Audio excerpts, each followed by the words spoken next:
Good morning, G3 Church. Welcome to our virtual worship service. My name is Rachel Langley, and I'm here to get us ready for worship.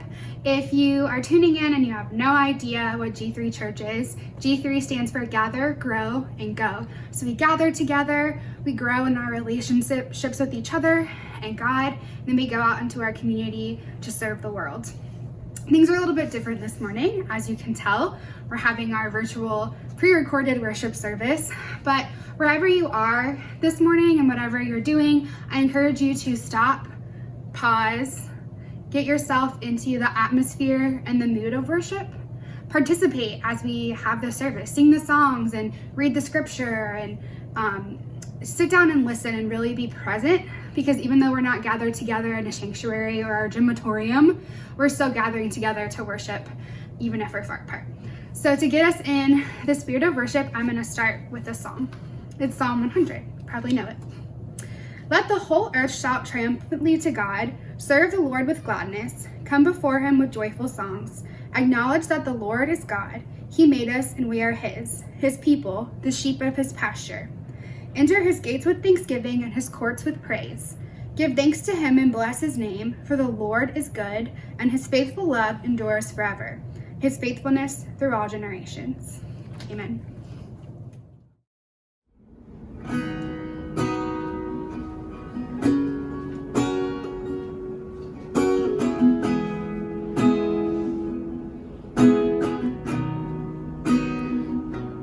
Come thou fount of every blessing, tune my heart to sing thy grace. Streams of mercy never ceasing, souls for songs of loudest praise. Teach me some melodious sonnet, sung by flaming tongues above. Praise the mountain fixed upon the mount of thy redeeming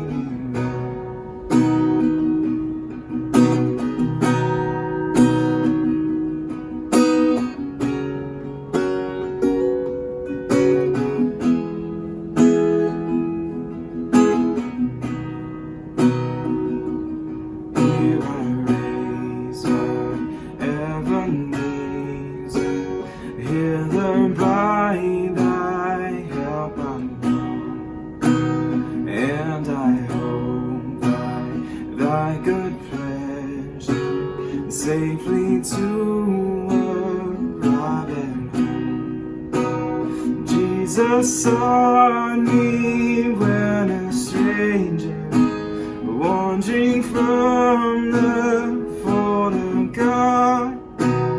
He to rescue me from danger, interposed his precious blood. Oh, to grace how great a debt daily I'm constrained to be. Let thy goodness like a thread bind my wandering heart to thee. Prone to wander, Lord, I feel it. Prone to leave the God I love. Here's my heart, take and seal it for thy courts above. Come down, fount of every blessing, tune my heart to sing thy grace. Streams of mercy never ceasing, go for songs of loudest praise. Teach me some melodious sonnet, sung by flaming tongues above. Praise the mountain fixed upon the mount of thy unchanging love. fixed upon it, mounts of thy unchanging love.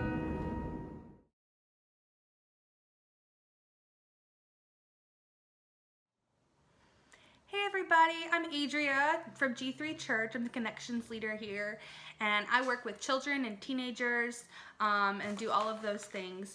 We're going to talk today about ways that you can do your service at home, your church at home with your children and your teenagers. So I have a bunch of options for a lesson for at home, and I have some stuff for the rest of the week and for all during Lent. So today we're going to talk about Jesus washing his disciples' feet. And it's talking about serving others. It's a great lesson to lead into Easter and to tell them about how to serve others and how Jesus served others and showed us in his own way. So we're going to have a video, a craft, and an activity for today. And then throughout the week, we're going to be posting on Facebook other ways that you can add things to your homeschooling list if you'd like to. I know it's really overwhelming to do all the homeschooling ourselves along with work and everything else. But it's a perfect opportunity for us to add God back into school and to have Bible study really be a part of each day and not just on Sundays. So if you'd like to, we're going to add those. It's going to be really simple things that you can add each day. We'll have those listed on Facebook, like I said. All of these things from today, though, are going to be listed on an email that we're sending out or already have. We're also going to have it posted on the Facebook page, Instagram page, and the links for any videos I talk about are going to be listed below. So a good video for this lesson is going to be the Saddleback Kids. Jesus washes his disciples' feet. It's under 3 minutes, so it's super small, it's super short. Preschoolers are going to not lose their train of thought when watching it, so it's awesome. And it talks about Jesus going around and washing others' feet and not thinking of himself as higher than them and showing them how to serve others and serve the world. So the craft for today is going to be to take a bowl, like our little basin that he washed his disciples' feet in. It says on the front, it says, Jesus loves it when I serve or when I serve others. I have an outline. You can outline your child's foot, and they can write in John 13:15 for our little memory verse right here on one foot with some colored toes. And then on the other foot, they can have ways that they can serve others, either during this quarantine or after the quarantine lifts. So I have pick up litter around the neighborhood, cut someone's grass, things like that, to how to serve others. It could be serving others in your household, so it could be during the quarantine, which would be great. So that is an awesome craft and activity. A good game would be to try and build a card house together, or for younger ones, a cup tower. Just working together and working with someone else, either with a parent or with a sibling or someone else in the house, to try to work together to do something to help others and to not, to make it work together. Another activity is to just, to simply wash each other's feet, either in the bathtub or to get a tub for the kitchen, and to talk about, why Jesus did this and why it was important that he did this for his disciples, because they looked so much higher for them, higher up to him, and they didn't think, that he was at the same level as they were, and he was showing them that he was. Also, during this week for teens, it's a great opportunity for them to do some YouTube. There's a lot of options for YouTube videos for how to study my Bible. These are really good to show you different ways that the other teenagers do it. There's a lot of teen versions. And if you just YouTube teen Bible study, a lot of them will come up and show you how they highlight, how they look at things, and how they pray about them. And it's a really awesome opportunity for them to look at that. A couple of people that I like to watch on YouTube would be Sadie Robertson for teenagers. She has a bunch of talks that she does, and they're really inspiring. A lot of my young teenage girls love her and love her talks. Francis Chan is a really good speaker for teens. He does a lot of YouTube teen versions. And so those would be some good ones for our youth to do if they want to listen to Ron's sermon and doodle, or write notes or things like that. A lot of times having your hands busy for teenagers while they're listening to something helps them listen more, and it helps them not want to be on their phones for the entire time. During this this time for Lent, we have been doing, we sent home these things called Lent in a Bag. We had a kids version. And in our kids version, we had 6 items. I'm going to share them real quick right now so that you would be able to have them at home if you did not get a bag. We will have this posted on the website and the email and Facebook and all that. It just won't be on YouTube. So there was a bag of sand to talk about Jesus going into the desert. There was a prayer chain that you can do. And again, these have really short descriptions, really short Bible studies, so you can do them at dinner, like after dinner, before bed. They're really short, but they get to do the prayer chain. They get to write little prayers, and then you can circle them up and chain them together and pray for them each week. And these are for like usually one lesson a week for the 6 weeks of Lent. There is a rock, a shell, a little person, and some Play-Doh. And all of those things have their own little lesson, and it's really awesome to get the kids involved in Lent, to talk about Easter, and it builds up to the big discussion of Easter. And so it's an awesome time to get together and do a family devotion. But if you have any questions, you can always send me or Ron an email or a text. Our information will be on the email that we send out. And so I hope you guys have a great week and a blessed week and stay safe. Thanks.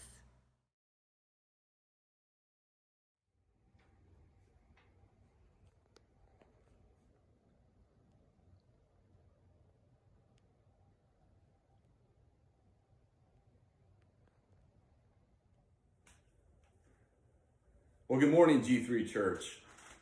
As you can tell, things are a little bit different this morning. First of all, we're not in our gymatorium. And second of all, it looks like I've been partying. And the truth of the matter is I have, and that's not that unusual because I always party before Sunday morning. Of course, I'm kidding. Well, but we all are doing things a little different today in light of the pandemic that's going on. And we are talking about parties. And so before we go any further, talking about parties and Jesus, before we go any further, I want to ask you to stop and read John chapter 2, verses 1 through 12. And go ahead, if you would do that now, so we can be on the same page. I'm waiting for you. Go ahead, do that now. Okay, well, hopefully you've read that, and now we're together. And if you remember from last month or so, we've been going through John, the Gospel of John, and last time we left Jesus, he was gathering a bunch of followers, or what we call disciples. So John's with his disciples, or Jesus is with his disciples, and they go to a party down in Cana, which is Nathan's hometown. Now Cana is a small village, not very far from Nazareth, where Jesus was from. And it's only about a half-day walk. And so they were invited, probably with almost everyone in the area, to come down. Now, back in that day, weddings were an elaborate affair. And all it started with the father of the groom paying the bride price to the father of the bride. And depending how badly that father, the bride, wanted her gone, he could either have a fire sale and put her at a price to move, or he could jack up the price.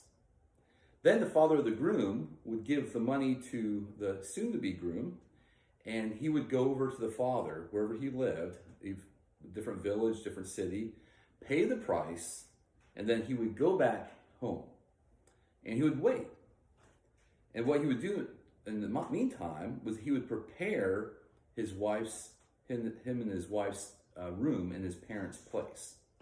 So yes, they were going to live with the groom's parents. So if you're living with your parents right now, you could tell people, hey, it's okay, it's biblical, right? So he would go back, prepare a place, and the crazy thing is, they would not know when he was going to go back and get his soon-to-be wife. That would be a secret. And the only one who would know that was the father of the groom. It could last up to a year. So any moment, the group could show up at the bride's house to fetch her and bring her back home. So what would happen was the father of the groom would give his son the go-ahead. Once he felt like that the place was decent enough to bring his wife back to, and that he was making enough money to support her. Now I'm going to just ask you this, wives. Can you imagine your husband's doing all the decorating for your house before you ever saw it? Especially before you had us trained? Yeah, that's pretty crazy. But so what happened is the father of the groom would give his son permission. He would gather some of his friends, and he would go to his soon-to-be wife's house to bring her back. And so they would go, and he would get there, and he would, might be the first time he ever saw her in his life. So back then, most of the marriages were arranged. And this is why often the weddings were sword weddings, because the father of the bride would be standing there with a sword as the husband-to-be read his vows. Of course, I'm kidding. But everything else I said was true. And so then after the wedding, and by the way, the ceremony itself was only for close family members and a few friends. But then they would invite everybody in the area for a big festival or celebration or party. And that would last up to 6 or 7 days. And everyone would be invited, everybody, including even a traveling rabbi and his disciples. And that's where our story begins. Well, we're not told whether Jesus knew the wedding party or not, or if Nathaniel, whose hometown Cana was, whether he knew somebody. All we know is that Jesus and a few of his disciples, and probably much of his family, were there along with his mom. And things seemed to be going well at first, but then his mom crashes Jesus' party, so to speak. She comes over and makes a demand on him. And so what was going on? Well, evidently, some bad planning on maybe the groom's parents' part. They didn't plan to have so many guests, and they didn't have enough wine. I have to tell you, this scene kind of reminds me of the classic 1980s Airplane. There's this scene, and please, if I'm wrong, please don't email me. Just let me go with it. But there's this great scene where the passengers are told by the stewardess that, first of all, that the pilot and the co-pilot are violently ill. And then she proceeds to tell them that there's a mechanical issue with the plane, and it was likely to crash. And the passengers are amazingly stoic. They just seem amazingly stoic. But then she says, and also, we're out of coffee. Pandemonium breaks out, and people begin to jump up and scream and yell and so forth. Well, that same kind of idea comes to me when I read this passage. It seemed like party was going great, and then all of a sudden, the wine runs dry. So his mother runs over to Jesus and asks for help. And it's funny, his reaction is not what you expect from Jesus. What does he say to his mom? He says, basically, hey, woman, leave me alone, hands off. And it's kind of like a moody teenager response. But he doesn't stop there. He goes on to say that his hour is not at hand. Now, what's he talking about? Is he talking about that maybe he wants to wait for people to, to thin out and let them kind of, go ahead and have a more private miracle? Or is there something else going on? Well, in fact, there is something else going on. He's not talking about time as we know it, not temporal time, but heavenly time. See, Jesus knew that as soon as he performed this miracle, that his march to Jerusalem and that cross would begin, and there was no turning back. Once he made this very public miracle, that it was going to begin. His time was going to be at hand, and he began his ministry. But Jesus, being a good, faithful Jewish boy, or I should say young man at this point, he honored his mother and father, which is the 10 Commandments. And despite not really wanting to do it, he went ahead and obeyed his mom, and he got down to business. So what happens next, at one level, is easy to get our mind around. Jesus turns water into wine. Now, that's not a big deal for Jesus, right? If we read the whole Bible, we see Jesus doing all sorts of miraculous things. I mean, he heals lepers. He exorcises, pushes demons out, and he raises the dead. So you think, really, water to wine, that's kind of a mini miracle. Why start off with that, John? Well, John, we should know that things are always deeper than on the surface. There's a lot more to the story than that. And so let's look at some of the details. First of all, John gives us the number of vats of water. He tells us there's 6. Now, whenever the Bible tells us a number, we should always pay attention. So 6 is what? 1 less than 7. Simple math, right? But 7 is the perfect number. So there is some type of significance with that, with it being less than perfect. And hold on to that thought for a moment. So first of all, why did they even have these large vats of water? I mean, were they preparing for a plague too? No, of course not. They were really preparing for a party. They had these huge vats of water because all the people that came to the party would have to be washed, ceremonially washed. Now, they weren't worried about germs. They weren't worried about catching a bug, but they wanted to be clean as God instructed in the Old Testament. So each one would have to wash their hands. And this all has to do with ritual purity. Now, we don't have time to go into that today, but I do encourage you to Google it, and you find much more about that on your own. So there's 6 vats of water. And here comes Jesus. And what most commentators think is that he, in a sense, is the 7th. He's the complete. And what he does is that he becomes, in a sense, the perfect purifier. You see, if you look at the vats, the 6 vats is representing the old way of doing things, when you had to be purified again and again and again. Well, here comes Jesus, and he's offering a new way, a better way, a perfect way. And with water, this was something that had to be, would have to do the rest of your life to be washed. But with Jesus' death on the cross and his sacrifice and the blood that he spilled, that was something we need to be washed only once. And that would be with us forever. He was, in a sense, the perfect cleaning agent. So that's kind of the deeper thought behind this whole miracle. That's so much more than about water and wine, but rather it's about Jesus doing something new, doing something wonderful. And as we look here, what Jesus does, he doesn't only make this a little bit of wine just to get them through the rest of the party. Most scholars believe he made about 600 bottles. So you take all the vats and how much water they held, and they convert that to wine, about 600 bottles of wine. And as the Master of Ceremonies points out, this is not just, okay stuff. This is the best stuff. Now, we're not talking about Aldi's, the box of wine you find at Aldi's. We're talking about the top notch. So what are we supposed to do with that? Again, we're talking about there's some symbolism going on here.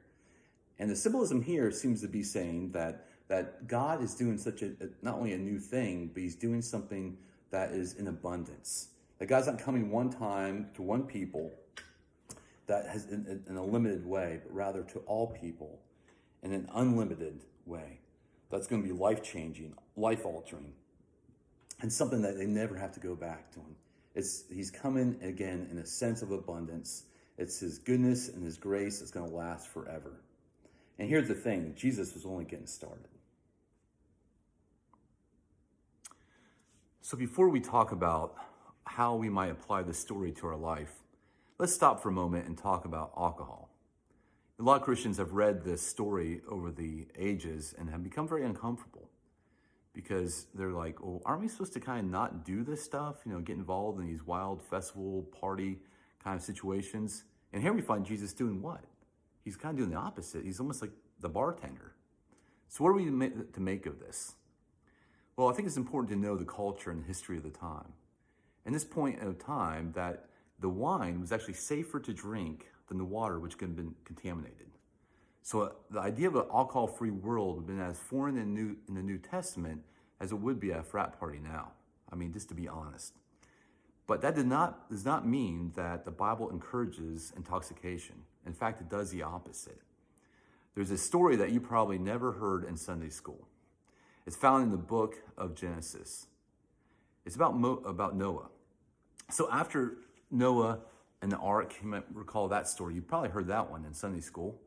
Well, Noah gets to the dry land, and the ark is open, and they are told to go out and multiply. Be fruitful and multiply is the way the Bible puts it. Well, it seems like Noah has some time to do some botany experiments, and he grows a grapevine. And once the grapes are ripe, he makes some wine. And he proceeds to drink this wine and get completely, utterly drunk. So much to the point that he strips down naked and he goes and lays in his tent. Now, this would be embarrassing in our day and time, but back then this would have been unheard of. Very shameful. And his whole family sees him. And so in the Old Testament, they don't necessarily tell you, here's the lesson, but it's pretty clear, is that drunkenness leads to debauchery. And it does not help create the person that God wants us to be. Paul puts it when he's writing to the church in Ephesus. He tells them to really basically to drink moderately. Don't overindulge in wine, but rather in the Spirit. So I think we find in both the Old and New Testament is that that we can drink, but only if we drink in moderation. Well, I made some great life choices the other day when I was drunk. No one has ever said ever. So I think that's the kind of the point of both Old and New Testament about alcohol. I want to stop here for a moment and offer a sidebar.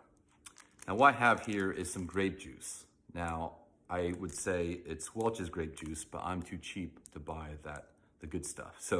But imagine it's Welch's grape juice, and there's a great story behind this. You see, it wasn't until 1869 that grape juice was created. And the story goes this way. You see, the Methodists, which G3 is a part, from its earliest days promoted absence of alcohol. Now, why was this? Were they party poopers? What was their deal? Well, really because they saw what alcohol was doing to the family. It was destroying people. It was creating horrible situations with family, with abuse, with neglect for the children, and really worsening the poverty. So the Methodists band together and they really pushed the government for stricter laws against alcohol. Now, in our country, in 1830, it was estimated that every person 15 and older drank 7 gallons of pure alcohol every year. 7 gallons of pure alcohol. Now, that's 3 times more than what most adults consume today. And you can imagine the devastation that caused, especially among the working class. So a lot of the Methodist Christians, they really started this movement to really restrict the sale of alcohol. Many historians believe that was the genesis of the temperance movement at the turn of the century that led to the 18th Amendment. Now, a lot of us look back on and say, well, that was probably not the best idea, but you have to understand their intent. Their intent was to help especially women and children who were often the victims of abusive husbands and fathers because of the drink. So where does the grape juice come in then? Well, there was a guy named Charles Welch, who was a lay pastor, he was a dentist, and he was a doctor. And he felt like he wanted to contribute against the fight of alcoholism in his community. And he felt like if the church was going to be serious about it, that they shouldn't serve real wine in communion. Now, the problem was with the wine is that as soon as you pick a grape off the vine, it begins to ferment. So Welch, though, came up with a way to stop the fermentation process. And he started creating what we know now as regular grape juice, or Welch's grape juice. And he began to use that at his church during the communion time. He began to pass it to other churches too, but other churches really had no interest. They thought it was heretical, in fact. So grape juice almost went to the grave with a good doctor. But fortunately, his son he began to market it outside the church and found some thirsty consumers. And so it began to build and build. And now we know the rest of the story, where we get our Welch's grape juice from. So in short, here's what I believe the Bible teaches us about alcohol. It doesn't forbid us to drink, but it's very clear that we're supposed to drink in moderation. And Christians throughout the years of the church, some have really pushed for complete abstinence. I think their hearts are right, and I completely support that because of all the harm that alcohol or alcoholism has caused. And now that we have a better insight into this whole cycle of addiction, we understand that some of us just can't drink. We can't just have one glass, because one glass leads to two, and two leads to three, and so forth. And others of us choose not to drink because we're afraid that might tempt others. Maybe we're trying to be good models for our children. Maybe someone in our families is an alcoholic, or someone in our church, or someone else we know. And that's fine too, and that's great. And but others of us might feel like, well, if I just have a glass of wine, I'm just enjoying one of the gifts that God has given us, and that's completely fine as well. I think the main thing is to really consider what Paul tells us, instructs the church at Philippi. I really believe the church throughout the ages, that we shouldn't only consider the interest of our own interest, but also consider the interest or the needs of others too.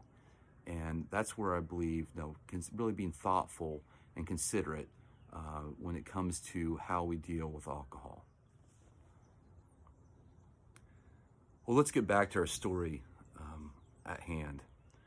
So how might this story of Jesus making water into wine speak to us during the coronavirus outbreak? What might God be saying to us today? Well, one commentator pointed out that you can't help but noticing that Jesus seems to be ignored in the party until he's needed. Only then does he become the life of the party. As long as the music is being played, as long as the dancing is going on, as long as the wine is flowing, Jesus can be pushed to the side. But when the wine stops, watch out. You need Jesus. And as we think about it, sometimes don't we do the same thing? As long as the stock market's going up, long as our bank account is rising, long as our salaries continue to increase, as long as we're healthy, as long as we could go out to a nice restaurant, as long as we could go on a nice vacation, maybe in a different country, then who needs Jesus? We're okay. But then when things hit the fan, we begin to call out to God. Now, I don't know about you, but if people did that to me, I would feel kind of bitter. I mean, if you just ignored me all the time, and then only when things went bad, when things went south, you say, "Hey, Ron, I need a pastor now. I really need the church." I might feel a bit resentful, maybe a little bit angry. Be like, "Oh yeah, now you need us. I get it." Well, fortunately, God is not like that. God is not like us. Thank God. God, instead, doesn't do us in that way. God's a God of compassion and love, and is always ready to turn to us when we turn to him. So in 2015, Charlie Puth came out with a song, and by the way, I probably said that incorrectly, called "One Call Away." Now my girls, they made fun of me mercifully about liking it. They told me it was a girly song. And I said, hey, it can't be a girly song because a guy sings it. Well, evidently that's not a strong defense. Well, anyways, the chorus went like this. "I'm only one call away. I'll come and save the day. Superman's got nothing on me. I'm one call away." Well, as we go through this crisis,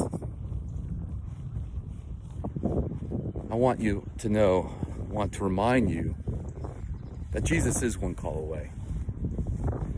That as we're stripped away from everything that we've leaned into as a people, like our bank account, like our job, like different sources of entertainment, and all these things that are somewhat artificial, that we need to be reminded when the wine stops flowing, when the music ceases, when the dancing begins to fade, that even if we have not called on Jesus before, or it's been a long time, it's okay. That we could call upon him, and when we do, it's not going to be always the way that he's going to come, in the way that we might not always want, or he's not going to do the things we always want him to do at that moment. But what he does promise is this. He promises us when he comes, he'll help us center on things that really are important. When he comes, he'll offer us peace, a peace that the government can't give. And when he comes, he'll give us strength to be his people in his place and time, to feed the hungry, to clothe the naked, to support those who are lonely on the brink, that will be able to truly be his hands and feet. So if you're feeling that panicky feeling, you're feeling like out of control, and you haven't spoke to Jesus a long time, it's time to call out his name. And he will indeed, he will be here. He'll be there for you, and he'll be there for me. God bless you.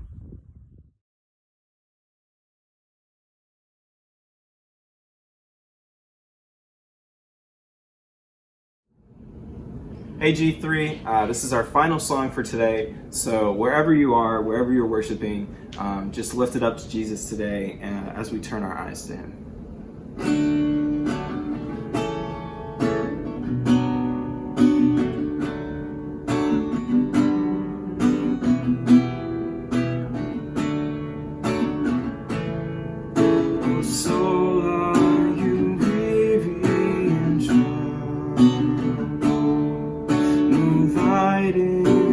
Darkness you see,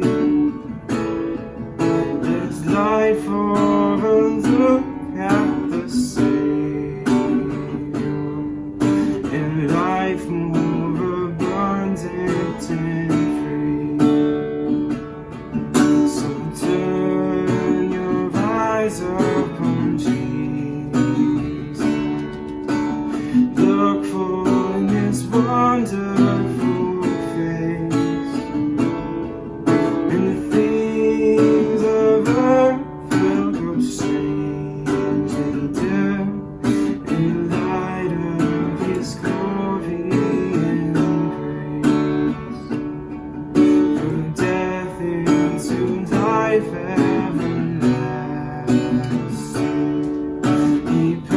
and we follow him there. Over us, sin hath no dominion, for more than conquerors are we. So turn your eyes upon Jesus, look for his wonder.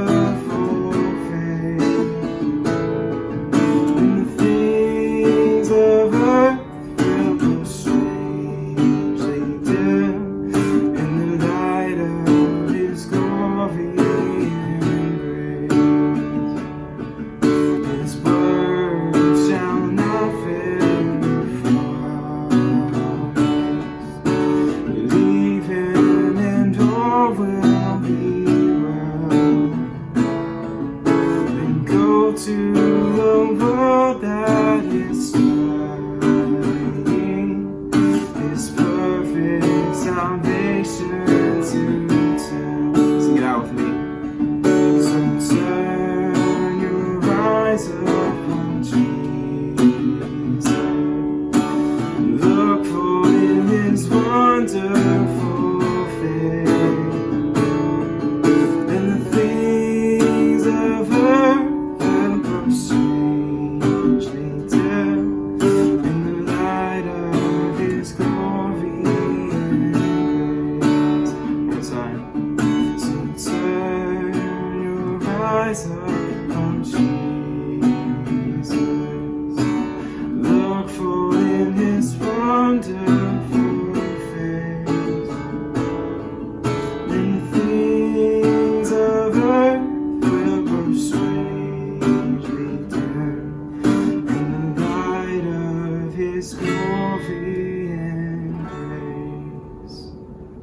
Dear God, we just thank you for this time that you've given all of us, and whatever time, whatever place people are watching this, God, we just pray that you would have protection over them, God, as we all turn our eyes to you in this time.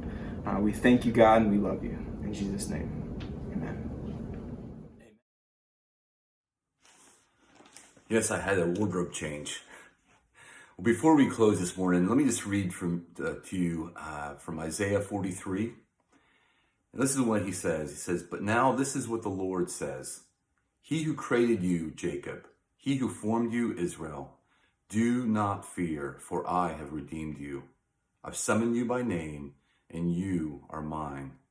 When you pass through the waters, I will be with you. When you pass through the rivers, they will not sweep over you. When you walk through the fire, you will not be burned. The flames will not set you ablaze. For I am the Lord your God." This is scary times that we live in, no doubt. But I want to just encourage us to look to God, to call to God. And so I said earlier about, your job being artificial. I don't mean that in a way that it's necessarily a derogatory, that it's not meaningful and it's not important. But these are times where when we're stripped down, everything's stripped away, that we need to look to the source of all truth and really find our meaning, our purpose in Him. And these next several weeks, as we continue to go through this and however long it lasts, we're going to offer ways that we can serve, ways you could serve in our community to help those who are on the fringes, those who are in high risk situations. And so a few of them I know for a fact here in Winston-Salem, they do need volunteers to step in with Samaritan Ministries. I posted about that on my Facebook page, or our Facebook page. And I also got word that there's another ministry that needs help and delivering meals to our older infirm folks, and it's Meals on Wheels. And so we'll be posting that as well. And if you have any feedback as far as how we can make this better, please share that.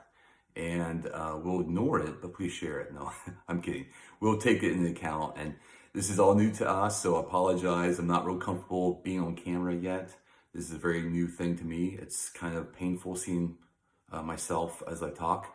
And but hopefully as time goes on, we'll get better and better. And Lord willing, we'll be able to get back together. But my name is Pastor Ron Garner, G3 Church. I should have shared that in the beginning. But, and finally, if you would, please email me any prayer requests you might have. If it's private, just let me know it's private. If not, I can share it with our prayer team. And so we'd be praying for you.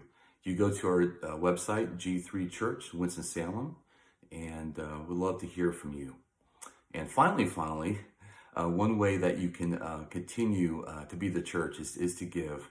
For us to continue our ministry during these times, we are dependent on our faithful givers. And as an act of worship, as an act of obedience, we encourage you to continue to give. And following this, you're going to see a link and the different ways you could give. I know that we're all a little bit worried and concerned about money, but we have to trust God that God's going to provide for us.